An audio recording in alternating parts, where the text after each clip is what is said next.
Did you just say you couldn't arm your microphone because you were staring at pictures of Riot? Yes. This happens a lot, doesn't it? Yes, it does.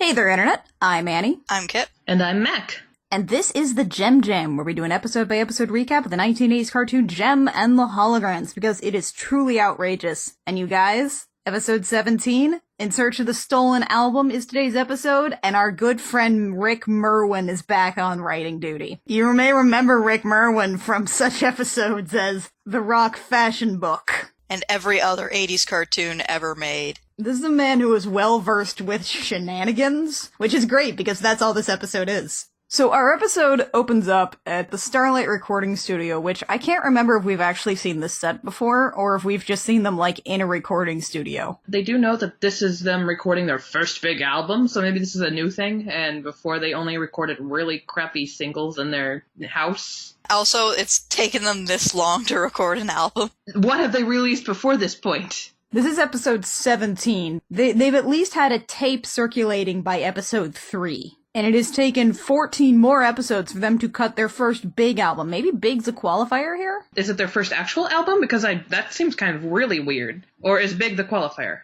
I mean, it could have just been like a series of singles.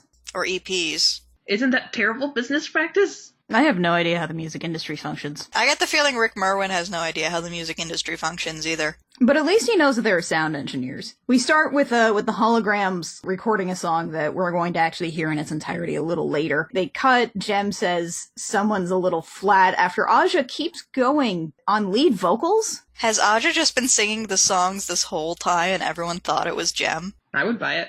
Jem's like, somebody's a little flat. Aja's like, I'm awesome. This can't be me. And then Shayna, who apparently is trying to, like, follow up on her great line of, that's okay, we're wearing killer outfits, says, maybe you're just wearing the wrong shoes. No, my shoes aren't flat, they're shot, don't you think? Wait, it's like, is this Aja's sense of humor? Is this why we don't hear Aja talk that much? Because she's just nothing but dad jokes all the time. Meanwhile, in the sketchiest neighborhood in the world, the Misfits wander into a dilapidated building where it turns out Eric works, both. The great thing is that as Pizzazz is on her way into the building, she opens the door, it falls off the hinges, and a rat comes out and she screams. It's like they told the animators that this is a crappy neighborhood, and they were like, how can we make this come across to children? This is incredible. This is what Eric calls a low-rent building. This is a no-rent building. Eric also tells the Misfits that Daddy Gaborbucks has, quote, banished them from Misfits music. Well, banished him from Misfits music. And Pizzazz is just like, oh, you just have to get back into his good graces. And I was like, that's Pizzazz being unusually altruistic. And then it turns out that Pizzazz has a copy of Music Biz magazine. B-I-Z-Z magazine. Pizzazz wants Eric to stop Jem and the Holograms from releasing their first big album. Pizzazz says that in order to get back in Daddy Warbuck's good graces, they just have to make him money, because, quote, that's all he understands. So stealing an album is going to make them money? Later on we see the Misfits recording their own tracks on top of the Holograms' background music, so I guess the implication is we will steal the album and then make it into our own album and make a ton of money. It's not the most convoluted plan that Pizzazz has come up with. It's true. No, the most convoluted plan Pizzazz comes up with is actually in this episode. Back to Starlight Records. The Holograms come back to Jarek's office. They relax for a minute, and then Jarek is like, we have a lot of phone calls to make. We have this kind of cute montage, but it doesn't really make a lot of sense because apparently the Holograms are their own, like, marketing team. And it's the middle of the night and they're making all these phone calls. Who are they calling? Is everyone they have to talk to overseas? Nobody's gonna be in their offices unless they're in, like, Japan. So after they're all done making all these calls to vampires, apparently, Kimber, like, yawns, and it's like, it's hard work being famous. Kimber has not been doing any work. At all. She's been napping on the couch. And then the next day, they come back to the recording studio, where we actually get our first music video, which is the song that they were working on earlier, which is There's a Melody Playing. There's a melody playing.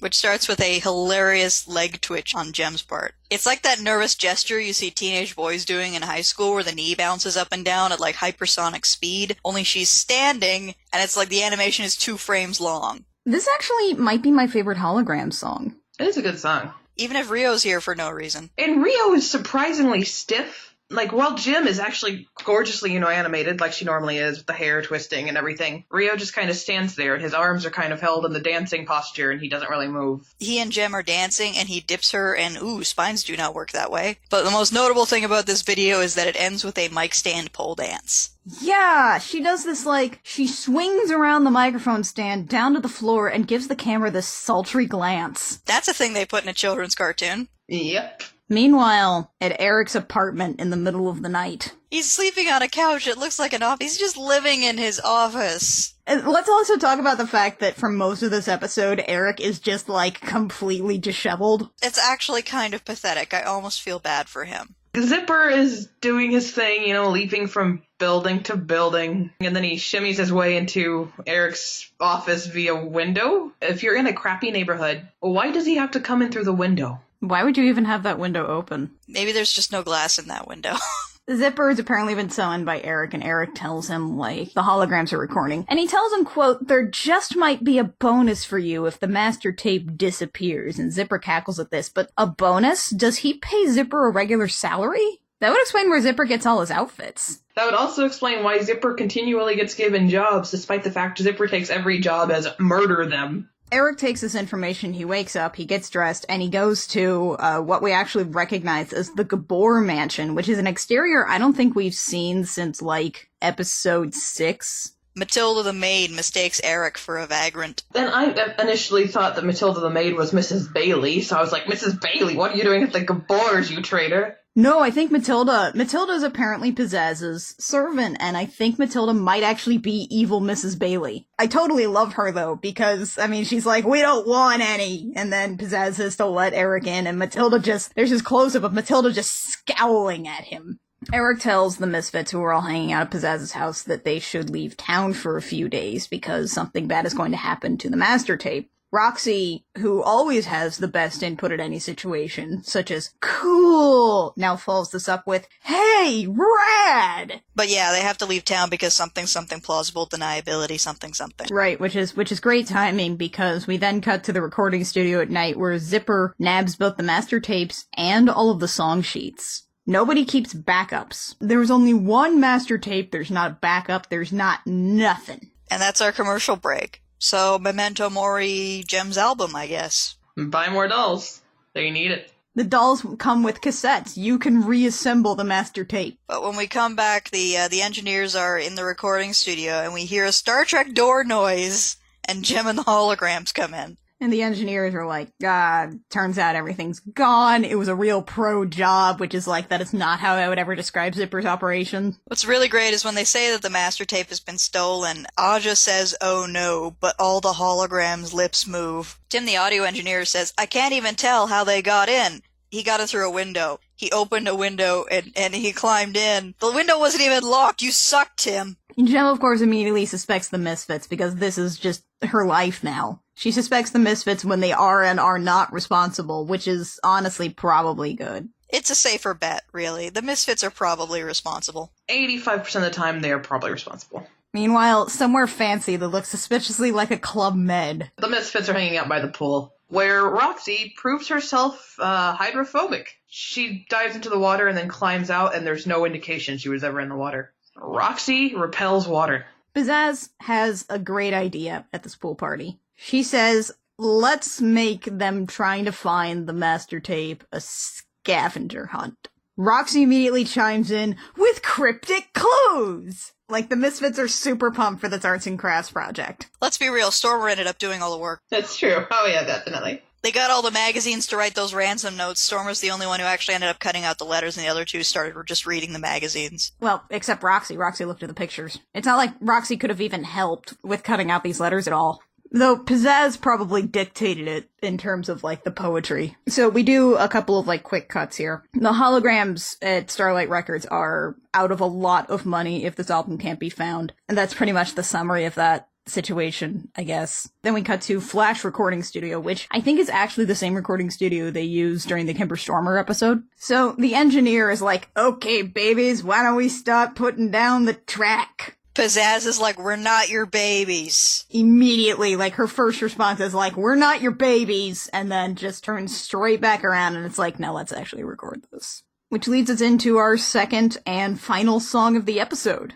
which is Misfits, There Ain't Nobody Better, which is actually, it is the exact same audio as there's a melody playing, but the Misfits have overlaid vocals on it. Which, considering how different the music behind the Misfits and the Holograms is, do they really think they're going to be able to successfully pass this off as theirs? This is what really bothers me about it. It's like, Holograms music is so different from Misfits music. Misfits songs are better. And it's not just because Pizzazz's lyrics are, like, incredible. Though I will say that I do like how very different the lyrics are for each group. The Holograms are all, you know, just sort of vague romance. It makes me think of you and something something, we will kiss. The Misfits lyrics for this song are just entirely, I'm so awesome. For there's a melody playing, the Holograms are pretty much just kind of jamming in, and There Ain't Nobody Better, Pizzazz just sort of harasses roadies. And then Eric comes in afterwards, applauding, and he says, Starlight music will be mine again in no time. Why do you want it? I know, what is his obsession at this point? You have a recording studio.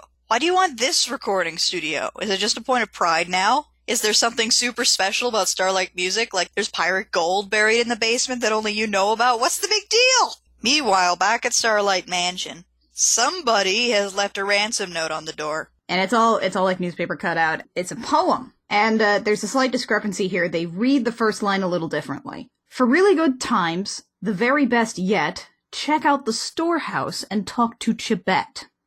And they read this as really good tunes, which is actually, you know, kind of part of their plot point because they're like, tunes! Left hand was not talking to the right hand again. It was not. It never is. They talk through it, and they're like, tunes, they must be talking about the tape. And then the storehouse could be this club that I've heard about. And then Jerrica pipes in with, and whoever Chibet is, she must be at the storehouse. Thanks, Jerrica, that was not necessary. We connected the dots on that ourselves. Look, Jerrica now just wants to be part of the conversation. God forbid something happened without her. So they're driving through this really sketchy neighborhood, and Kimber is startled by a hippie. She's like, what's that? And it cuts to, like, some hippie who then darts into an alley like he's a raccoon. And this is unsettling, I guess. We do a quick intercut to the Misfits playing billiards and just kind of cackling. Laughing about imagining Jerrica running all over town, following these clues. We cut back, they've arrived at the club. Which is a decrepit room on the top floor of a condemned building with strobe lights and unfriendly punks and nothing else. There's a band playing in the background, but it's not even like there's not a set or anything. There's not a stage. They're just sort of set up in a corner.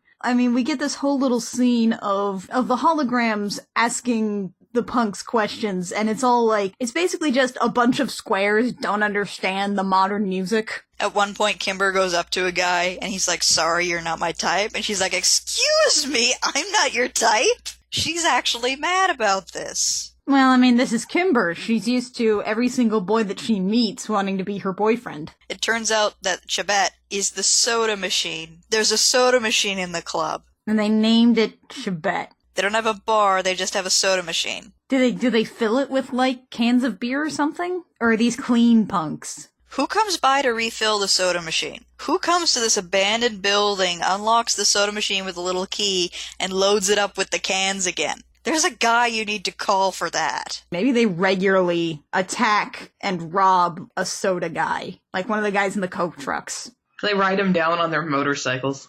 Well, I guess this lends more credence to the whole post-apocalyptic future thing. If they're conducting highway robbery to get soda. High-speed highway robbery. It's going to be a side episode. Aja is so frustrated by the fact that this is a soda machine that she kicks it, and a soda with a note attached pops out. So had nobody gotten soda that night? Or did the Misfits just perfectly time it for when the other glam rockers showed up? How did they know they would kick it? So our new note reads, if it's not in the storehouse, it's at the garage. That dent in your fender is not a mirage. And, you know, at this point, I actually have to appreciate Pizzazz's meter. This is like an ABCB rhyme scheme, but her meter is actually pretty tight. Honestly, you know what? For being cut out of a magazine, ABCB, that's fine. On their way out of the club, two of the unfriendly punks are like, hey, I bet they've got money, so they decide they're gonna mug the holograms. Again, I just kind of love this world where nobody wants to sexually assault women. They just want to steal money from them. Like, there were the ones in Vegas that were like, hey, baby, where are you going? I'm trying to get to this casino. Oh, it's right down there, a couple blocks that way. I want to live in this world where sketchy hecklers just want to give you directions. Anyway, my next note on this is, oh no, the rockin' roadster. Yeah, the holograms come down and there is, as prophesized, a dent in their fender, which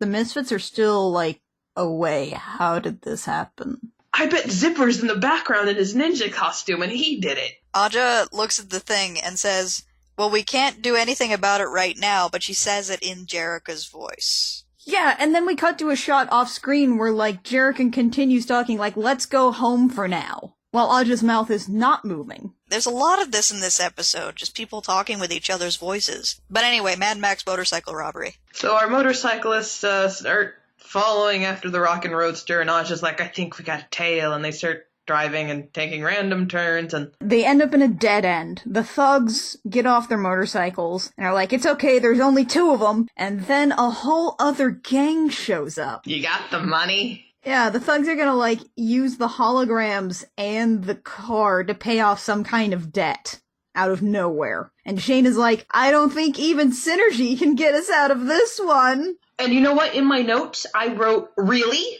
What about lions? There's no improbable situation that Synergy can't get you out of. You should know this by now, Shayna.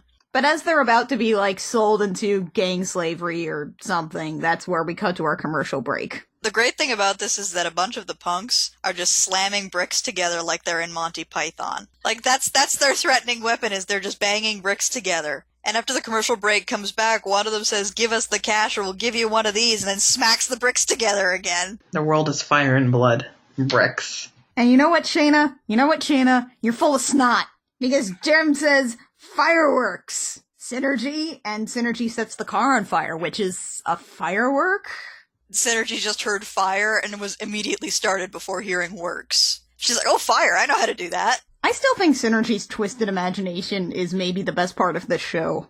A car being set on fire instantly scares away every single gang member, including the two thugs on motorcycles. I don't even think they get back on their motorcycles. I think they just leave. Well, to be fair, a car fire is not a thing you want to hang around for very long. Especially not when there's four glam rockers just sitting calmly in the vehicle as they burn. Shayna immediately asks for Synergy's forgiveness as the holograms head home. I don't think we actually hear Synergy forgive her. No, Jerrica's just like, she'll probably, I'm sure it's fine. Don't speak for Synergy. Meanwhile, Synergy's like, nope, the grudge has been formed. It will be with me for the rest of your natural life. And then 1,000 years beyond your little puny human lifespan. I can't forget anything. So we have a quick cut of the Misfits playing their new song, which is There Ain't Nobody Better. They're in love with it. Pizzazz makes a quick switcheroo. She grabs a blank tape and she puts it in the Gem and the Holograms master box. And it's like, haha, when the holograms finally find their tape, it'll be a blank.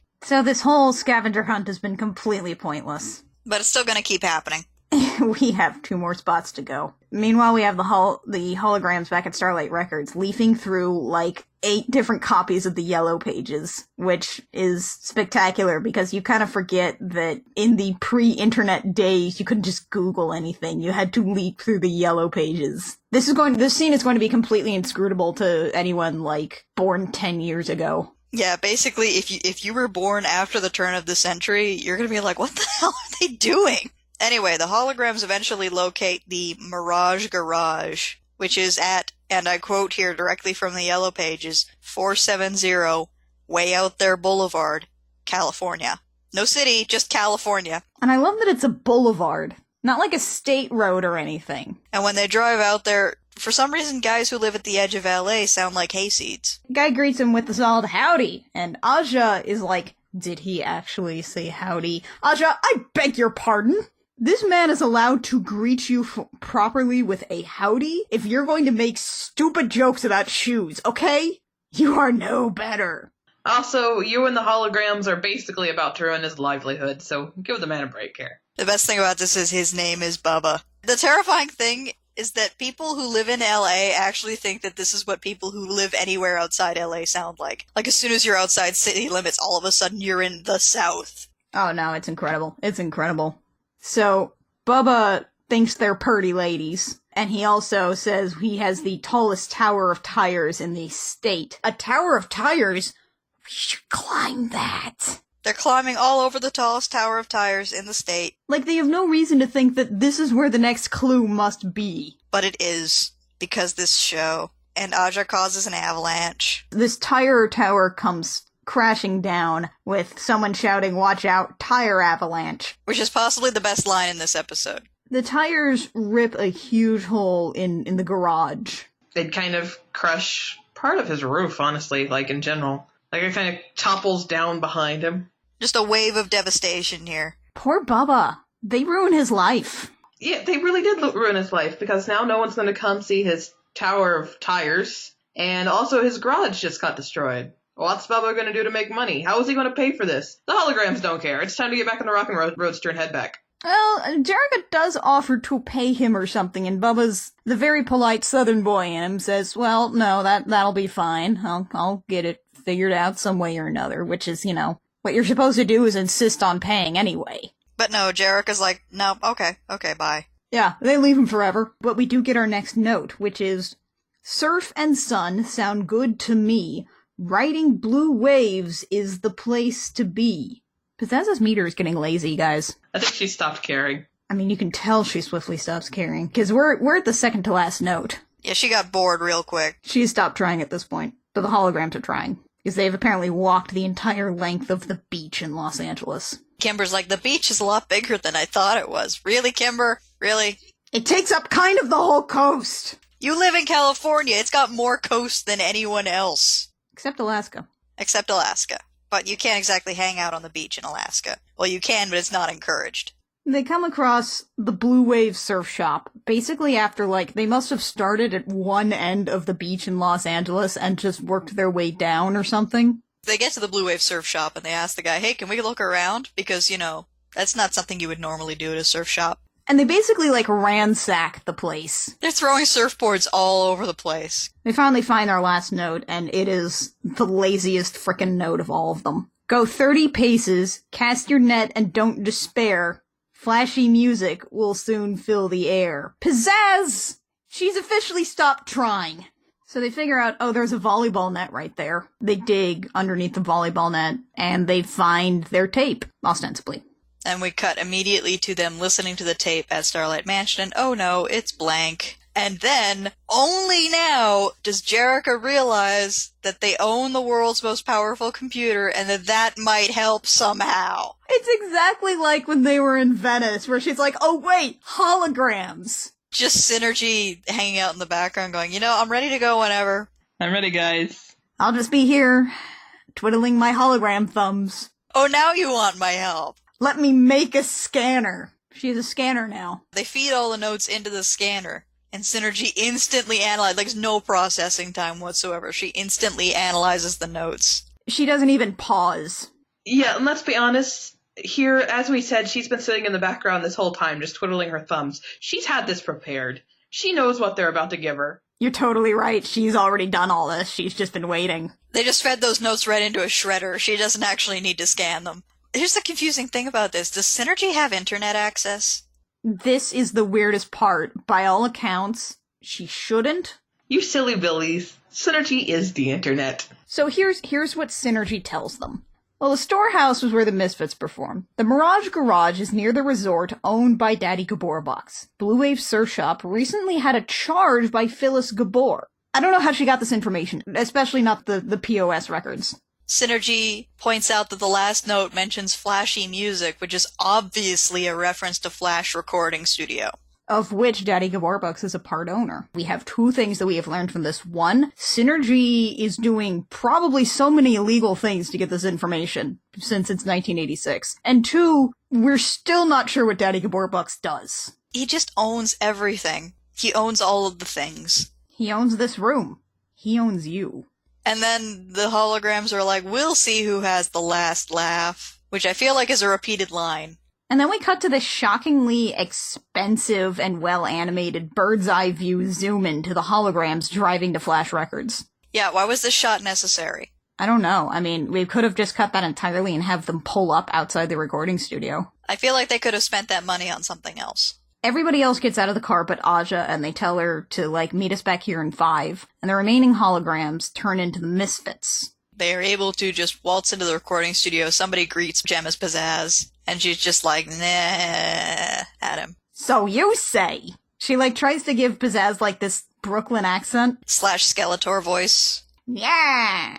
Anyway, they're in the recording studio, and they're going through the tapes. Kimber and Shayna find a blank tape with no wrapping on it, which must mean that the master tape is inside. And then Jem finds the Misfits master tape and swaps out the tapes for their master. And then they make off with their own master tape, and it's like the game with the 3 shells and the P underneath. You're not really sure what's going on now. Find the lady! Find the lady! So then we cut to the release party, and we find out exactly what the holograms as the Misfits swap the Misfits master tape for. Eric he calls them record industry people. I guess these are all people who would listen to the tape and decide if they want to publish the record and maybe start a bidding war. Yeah, it's in a ballroom and he's just playing it on a stereo on the side. The acoustics are going to be terrible anyway, Eric. Yeah, they just set it up on, a table. They don't even have, a sound system in the room. And they all kind of gather around it in a half circle. And basically what comes out of the tape as soon as Eric hits it is omelette du fromage. Omelette du fromage. It's a French language learning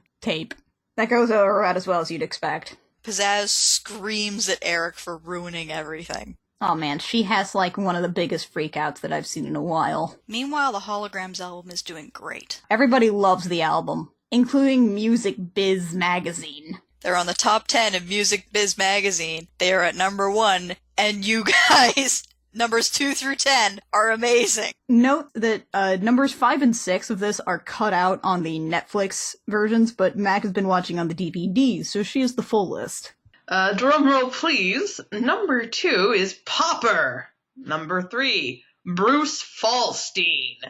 Number 4, The Moss-Covered Stones. Number 5, Mundana. Number 6, Rodents. Number 7, Iron Fading. Number 8, Twisted Brother. Number 9, The Ramones. And finally, number 10, Tom Potty and the Headbreakers. Somebody sat down and wrote those out and thought they were hilarious. I think the Rolling Stones might be my favorite, because they just lifted A Rolling Stone Gathers No Moss. The other ones are bad puns, but the moss-covered stones actually requires a certain degree of cultural awareness. This is basically the kind of thing that happens in a Mad magazine parody, or no, let's be honest, this is what happened in Cracked magazine in the 90s. Children, for those of you who are unaware, in the 90s, Cracked sucked. Cracked was a magazine that tried to be Mad magazine and was really bad at it. This was before they pioneered clickbait. So that's basically the end of our episode, was our album's great, everyone loves us, and then because we still have time to kill, we have another Superstar segment. And we come back to everyone's favorite whiny Starlight girl, Deirdre. Who is really mad because she sucks at guitar. And then Jem comes along to give her a pep talk. He's like, well, can you write your name? Yeah. Well, there's a time when you couldn't do that. So clearly you had to learn, just like you can learn to do this. It's actually pretty good advice, but then it goes into the stock ending for these things, which is doing the right thing makes you a superstar. How does this fall under doing the right thing? This isn't a moral play at all. This is just decent advice of keep trying to get good at things. And I will say, at least with this one, in this scenario, it makes slightly more sense for Jem to just sort of pop up out of a garbage can. At least she lives here. And after Deirdre decides that she's going to keep getting good at guitar because that is the right thing to do, apparently, that basically ends up our episode. Join us next week for Hot Time in Hawaii, which contains My favorite song. And my most hated song. It's the Misfits in Hawaii.